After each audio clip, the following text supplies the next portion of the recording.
Hey guys, this is Dr. Callahan with Algebra 2, Semester 2 for Week 3, Thursday. How are you guys doing? Go ahead and pause the video and answer the following questions for the warm-up.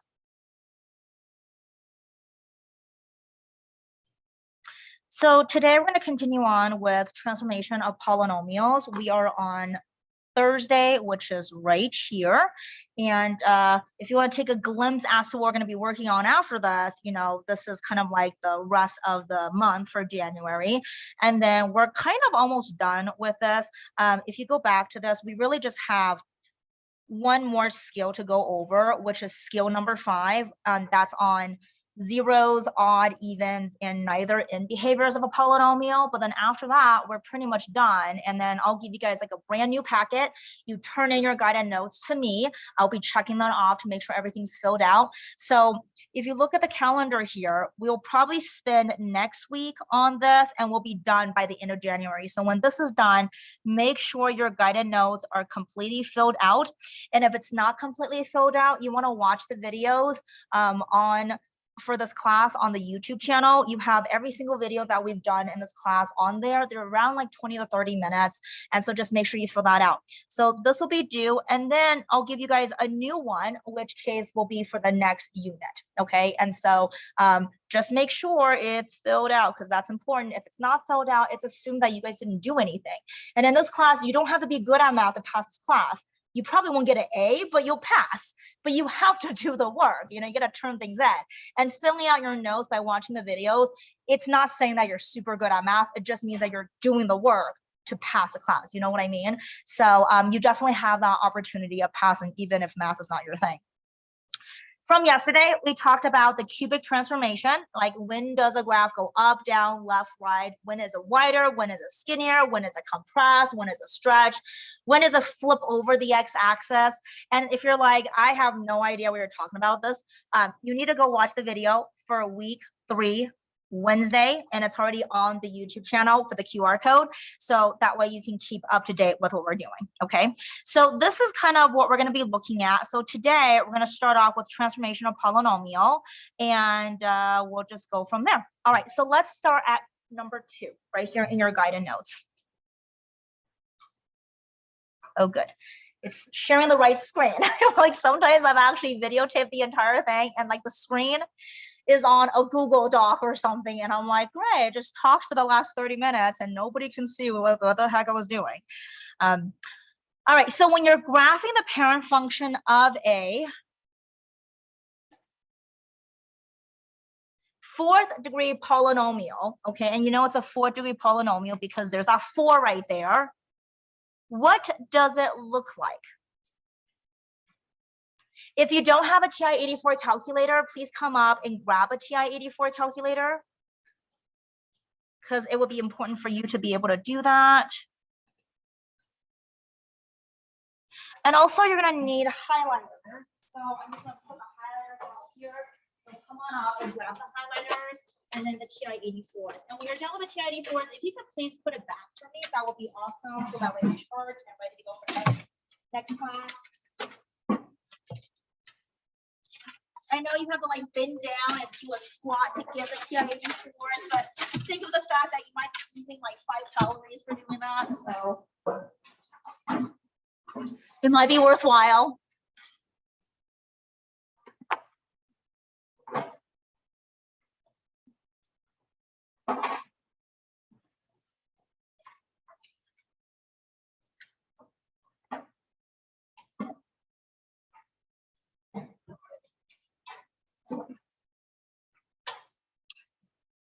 All right, so with your TI-84 calculator, I don't know about you, but I'm not quite sure, what it looks like exactly. So I'm just gonna go to y equals. And I'm just gonna hit X, that little caret right there, and then push 4. And then graph.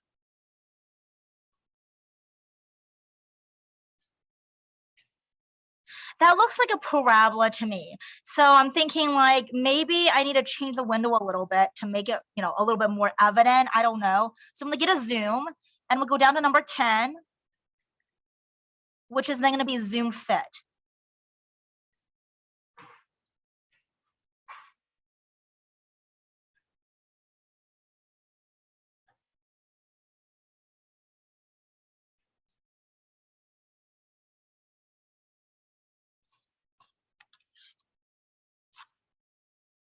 And I wonder, I'm like, okay, so let me go to Windows and let me see if I can maybe change the Y max to maybe, I don't know, like let's do 10 and then graph again and see if that makes a difference. Okay, well, it looks like it's the same. Let's see. Let's see the X max, maybe I'll change that to a 5 and the X minimum to a -5 and then graph again. And sometimes you just kind of have like change the windows to make sure that you have the graph. Okay, I can see that it kind of looks like a parabola, but it's a little bit more flat on the bottom right here. Do you see how it's a lot flatter? So then on your graph, let's just go ahead and graph that.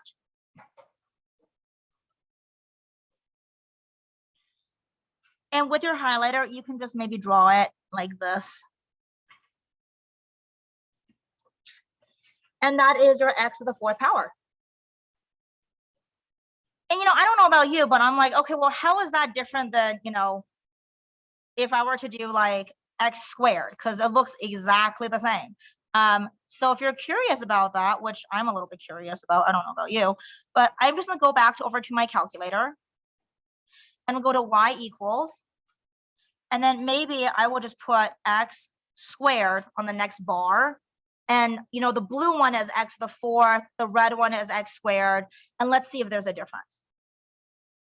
Okay, so there's a slight difference. So what I've noticed is that your X to the 4th is a lot narrower and your X squared is wider. So I'm just gonna go back to my graph and maybe just label it. So this is X to the 4th. And then I'm gonna draw my X squared. And just so I know that there is a difference between the two. And so then if you go down here to the bottom, that asks you exactly the same right here, okay? How are they similar? How are they different? Well, obviously you can see that one is more narrow than the other. So you can say something like, as X to the 4th power, or actually I should say as X to the N, where N is greater than 1, the graph is narrower. And you could say that, okay? Or you can say that as N gets bigger, or gets smaller, I should say, the graph is wider. And of course, this is in the form of HK, where that vertex right here, that is H comma K. And in this situation, it's 0, 0.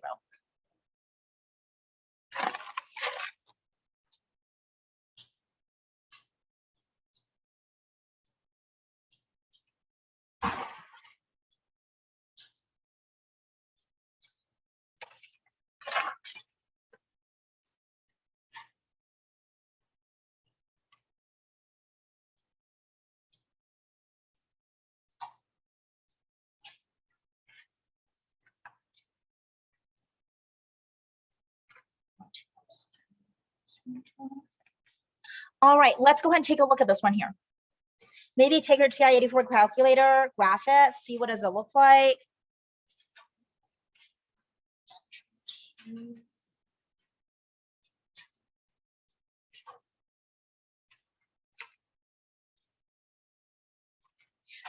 So you have 3x to the 4th plus 5 from the parent of x to the 4th. So I'm going to go ahead and go back to this one here. Okay, and then what I'm going to do is I'm going to go to my y equals. I have x to the 4th already there. So the blue is the parent function. But then what I want to do is let's go ahead and change the red.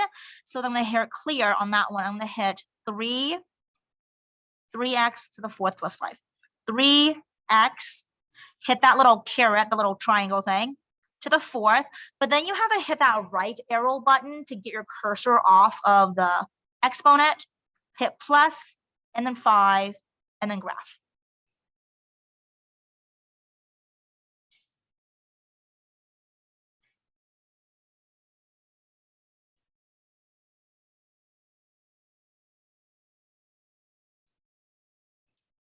So I see that with the red one, it's at 1, 2, 3, 4, 5. So it did go up 5, whereas your original one stayed at 0, 0. And then also, what do you notice about the red one? It's narrower, right? So then let's go back to this part here. And I'm going to go find a grid. So while I'm finding a grid, you can just go ahead and draw a grid. And that's totally fine. I know it's not fair because I can just find one.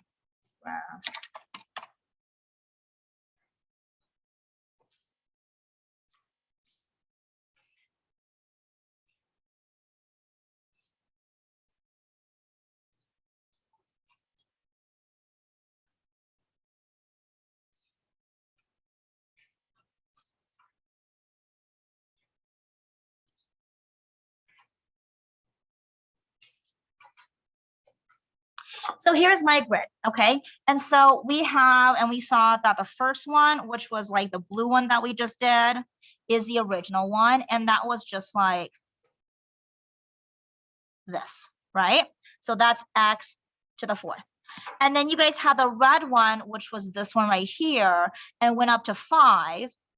And then it was also more narrow, right? So what does that mean? That means the plus 5 means the graph is going up 5. And that 3 that's in front of it, remember that's like the A. If A is greater than 1, which it is, okay, it means that your graph is going to be skinnier. Or I should say more stretched. Okay, and that's what it means.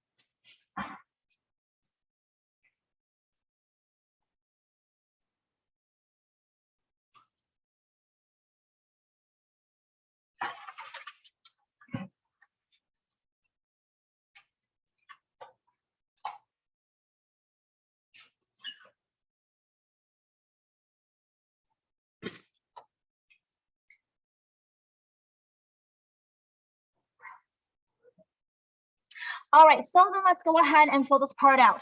Cubic and quartic function, okay? Cubic is x to the 3rd, quartic is x to the 4th, or you can say, you know, to the 4th degree polynomial. So in a cubic function, the highest exponent is a 3. And if you look at the shape of it, it is like the squiggly snake shape for cubes, okay? And then on the opposite of that, in a quartic, I actually didn't realize it was called quartic. In a quartic function, the highest exponent is a 4. And with that one, it's like this parabola shape, but it's a little bit more flat on the bottom.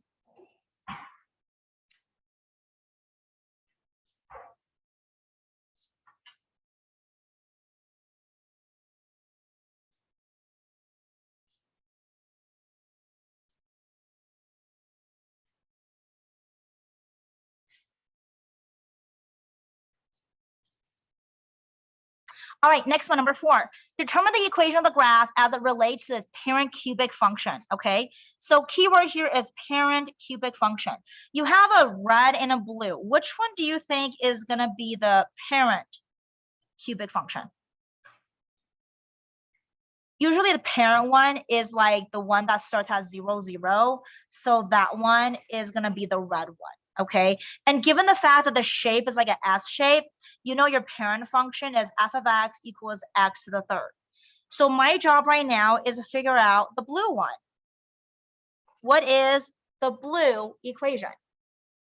Looking at the shape of the blue one, I noticed that it's also like a S shape, so it's gonna be cubed.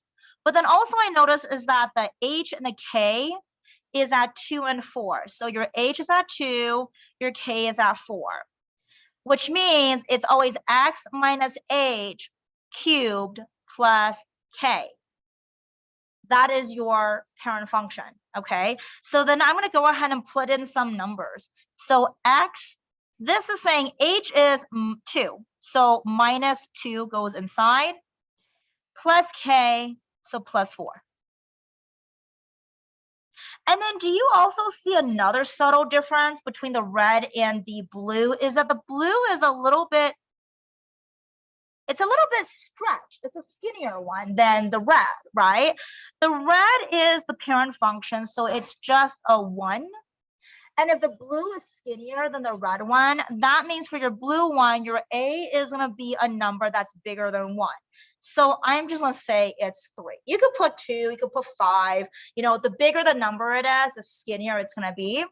So I'm going to say that it's 3. And I know you're like, but what about an absolute exact number? Well, if we're going to do that, we're going to have to use this equation right here with this point right there, okay? That point is x and y. So put a question mark on 3 because I'm like, I really don't know. So when I find that, it's going to be f of x, which is f of x is just y, right? If I replace that y with the y that's on this point, that's 9 equals a 3 minus 2 cubed plus 4. So let's solve for a to make sure. I will have 3 minus 2, which is a 1. 1 to the third power is just 1 times 1 times 1, so it's still 1, plus 4. Well, what's 9 minus 4? 5. So is my guess right? It's close, but not 3. It's going to be a 5. So your answer for this question is going to be y is equal to 5 times x minus 2 cubed plus 4. And that's how you will find it.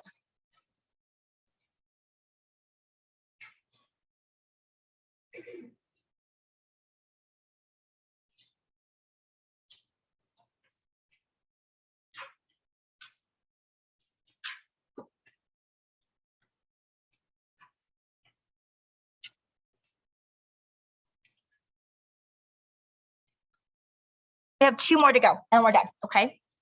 So then let's take a look at this. And if you're like, Callahan, I didn't get the last part, don't worry, I'm gonna have this on a video so you can always go back to it. But for sake of time, I just kind of have like power through it, you guys. So for number 5, graph this on your graphing calculator. What is the graph symmetric? Is the graph symmetric about the origin? So symmetric about the origin. So right now, take a moment and graph it.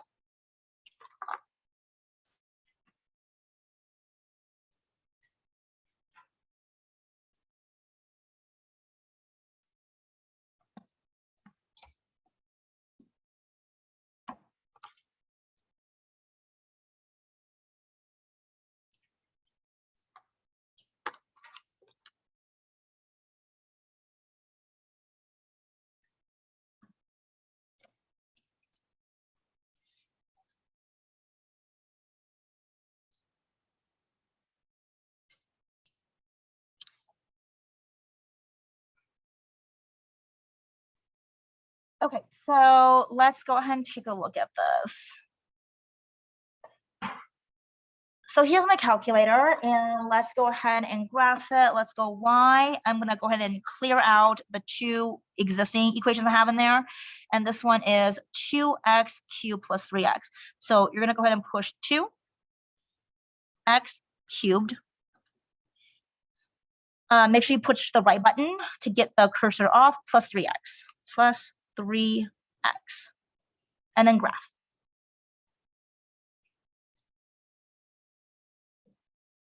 Can't really see much there because it looks really bad there. So you're going to go to zoom and then go down to 10 to zoom fit.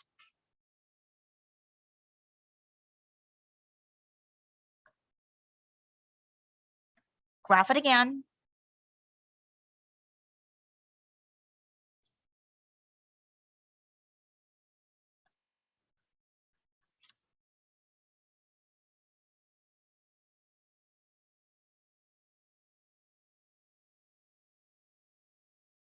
Okay, so my graph doesn't want to graph the bottom part, so I'm gonna have to manually go back to Windows, and then we'll go down to Y minimum.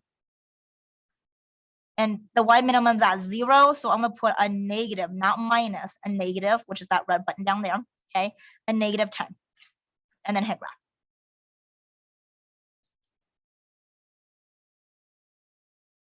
All right, so there's my graph.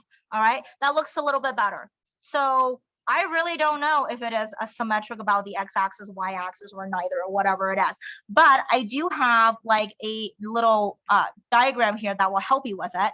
So here it's saying f of 1 is equal to, so you want to write this down. This is saying when x is equal to 1, what is y equal to? Okay, and so you could do this one of two ways. If you were to do f of 1, every time that you see an x right here, you're going to replace that x with a 1. So that'll be 2 times 1 cubed plus 3 times 1. 1 to the third power is just 1. So 1 times 2 is just 2. 3 times 1 is just 3. So my answer here is 5.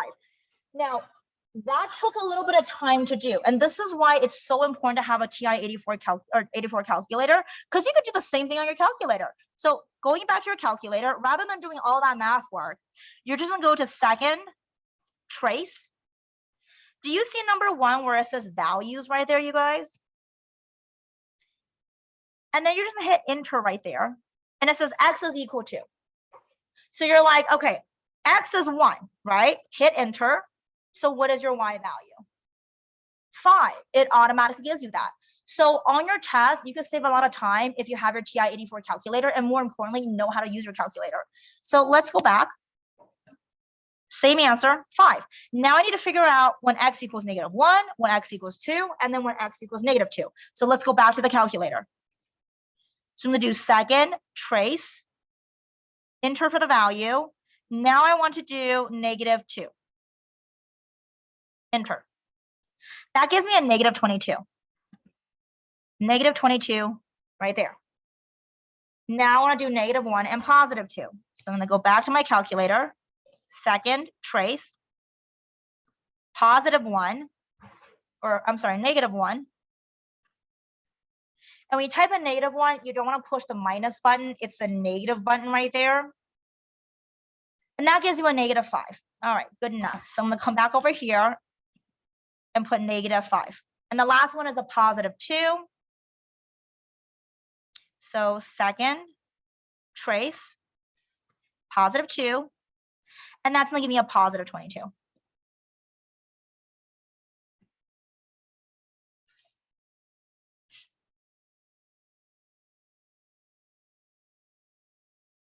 Next, it's asking me to do is to find f of -x. Okay, already I'm kind of seeing some patterns. When I have, like, for example, a negative number in for the x, what do I notice my answer in comparison to the positive numbers?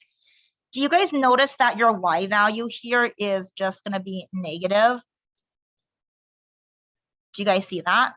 Okay, so let's see, f of -x. So every time you see a -x in there, you're going to have 2 times -x to the third plus 3 times -x, okay? And then remember, I told you guys this last time, if you have a negative number to an even power, it's always going to be positive. If you have a negative number to an odd, like a third or a fifth or a 7, it's always going to be a negative number, okay? So when I look at the -x to an odd, it's going to give me a -x. And if you're like, I don't believe you, well, here's why. -x times -x is a positive, but you have one more -x, which makes it a -x, okay? So that part right there is going to be a 2 times -x to the third power, which is just going to be a -2x to the third power. Then you have 3 times -x, so that's just a -3x. And that's your answer for f of -x.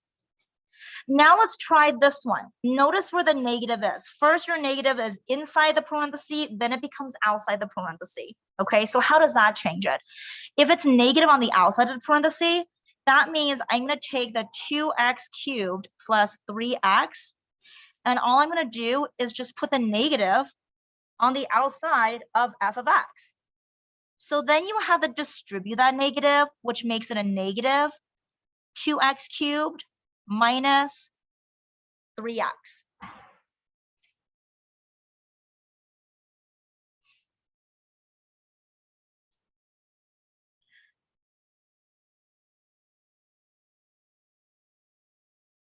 Do any of these answers give you the original equation of 2x cubed plus 3x? Do any of these equal that? No. Because if it did equal with the first one, okay, if the first one did equal to the original equation,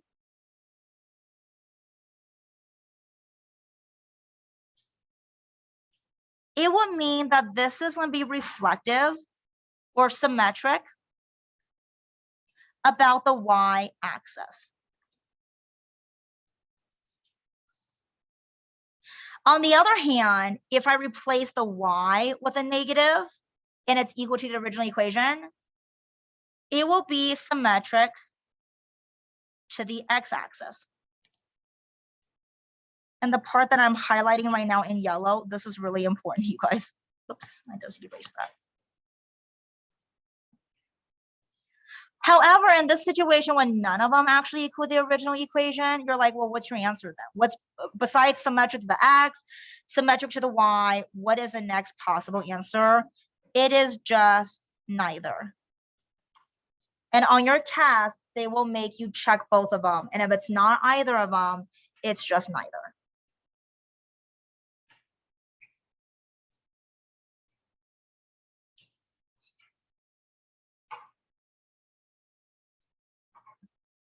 All right, let's try number 6. Let's go ahead and graph it on our calculator.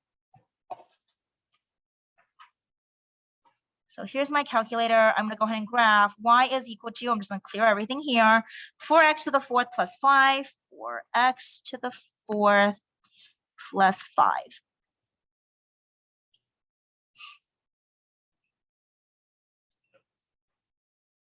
And that makes sense. You're going up 5, you know, it's a little bit more narrower. Now you got to find these values, okay? G of 1, -1, 2, and -2. So second trace, go to values.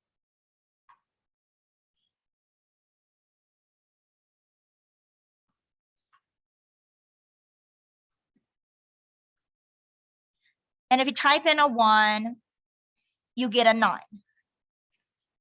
If I type in a -1, I'm assuming it's a -9. Or no, it's still a positive 9. Just kidding. So 9 and 9.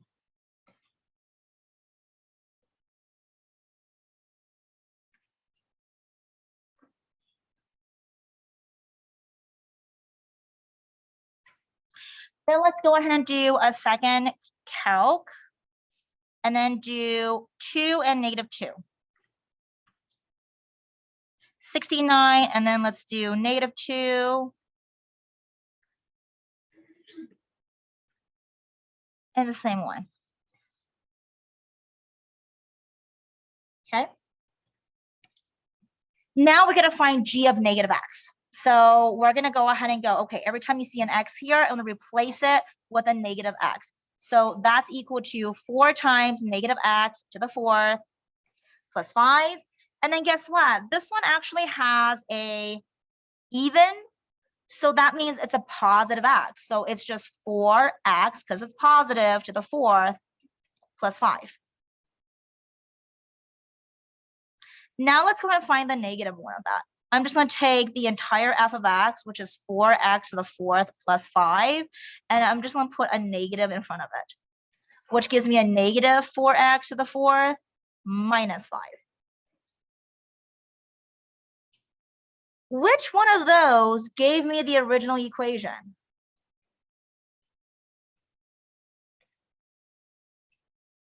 Doesn't these two look exactly the same? So what that means is that this right here gives me the original f of x. And remember, what does that mean? That means your graph is symmetric about the y-axis. So in this case, it was a neither. It's symmetric about the y-axis. On the other hand, if the bottom one was equal to the original, you will say it's symmetric about the x-axis.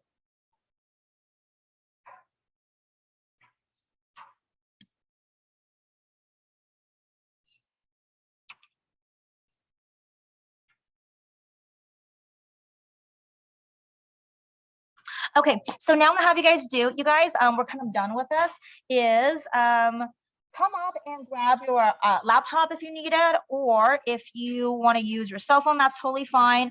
I'm going to have you guys spend the rest of the time to make sure you can access your Math Excel, see where you guys are with that, and then just work on that piece for today.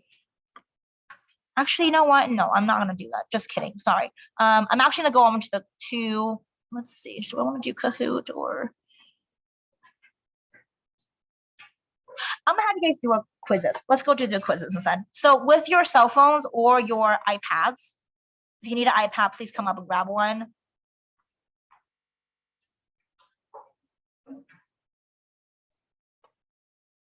I'm gonna have you guys join me right over here with the transformations, and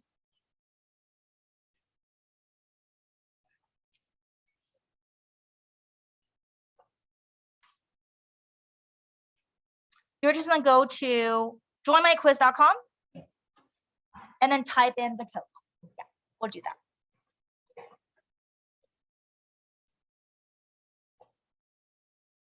And for those of you guys who are on Zoom with me, your exit ticket is going to be right over here. So you can use your QR code to scan it, or you can type in the form with a link and then answer the following questions for week 3 Thursday.